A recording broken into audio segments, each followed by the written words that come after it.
Amphan पीड़ितों की सहायता करने के लिए ममता बनर्जी के पास पैसे नहीं थे और न ही आपातकालीन स्थिति से निपटने के लिए धन था, लेकिन बंगाल के लोगों की बचत का पैसा हजम करने वाले शारदा समूह के कर्मचारियों के लिए ममता बनर्जी ने पूरा खजाना खोल दिया। ममता बनर्जी ने CM relief fund Saradha group के कर्मचारियों पर उड़ाया। ममता बनर्जी के इस हैरान करने वाले कारनामे पर से सीबीआई ने पर्दा उठाया और सुप्रीम कोर्ट को बताया कि कैसे ममता बनर्जी ने रिलीफ फंड के पैसे को घोटाले में फंसे कंपनी पर खर्च किया।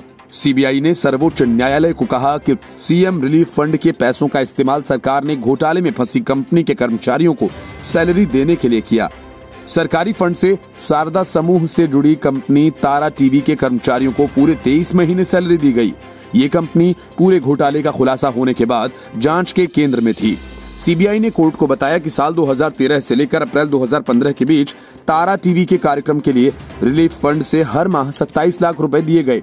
अपने आवेदन में सीबीआई ने लिखा कि ये राशि कथित तौर पर मीडिया कंपनी के कर्मचारियों के वेतन भुगतान के लिए दी गई, जो जांच के तहत शारदा ग्रुप ऑफ कंपनीज का हिस्सा थी। इतना ही नहीं, सीबीआई ने ये भी बताया कि फंड से इस बीच टीवी एम्प्लॉइज वेलफेयर एसोसिएशन को कुल 6 करोड़ 21 लाख रुपए का भुगतान किया गया। सीएम रिलीफ फंड का इस्तेमाल किसी भी आपातकालीन स्थिति से निपटने के लिए किया जाता है, लेकिन इसका इस्तेमाल ममता बनर्जी ने एक कंपनी के कर्मचारियों को सैलरी देने के लिए किया। सीबीआई ने सुप्रीम कोर्ट को बताया कि कोलकाता हाई कोर्ट ने कर्मचारियों को कंपनी के फंड से सैलरी देने को कहा था, लेकिन बंगाल सरकार ने सीएम रिलीफ फंड का पैसा दे दिया।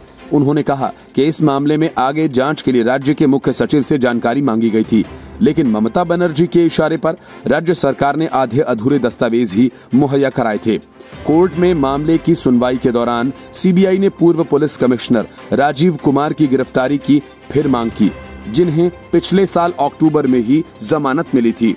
जांच एजेंसी का कहना है कि राजीव पूछताछ में सहयोग नहीं कर रहे, इसलिए गिरफ्तारी जरूरी है। 2013 में राजीव कुमार के विधाननगर पुलिस कमिश्नर होते हुए शारदा घोटाले का खुलासा हुआ था, जिसके बाद राजीव कुमार राज्य सरकार द्वारा गठित स्पेशल जांच टीम का हिस्सा थे।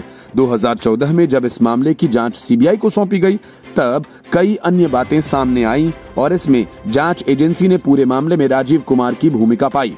पूर्व कोलकाता कमिश्नर राजीव कुमार से हिरासत में पूछताछ की मांग करते हुए सीबीआई ने कहा कि जांच से ये भी पता चला है कि पश्चिम बंगाल के सत्तारूढ़ तृणमूल और शारदा समूह के साथ मिलकर विधाननगर पुलिस ने राजीव कुमार के कहने पर सबूत छिपाए। शारदा चिटफंड ने पश्चिम बंगाल में 3 फर्जी स्कीम्स चलाकर लाखों लोगों से लगभग 2460 करोड़ रुपए की धोखेबाजी की थी। 2013 में जब इसका खुलासा हुआ तो लोगों को पता चला कि उनके करोड़ों रुपए डूब गए।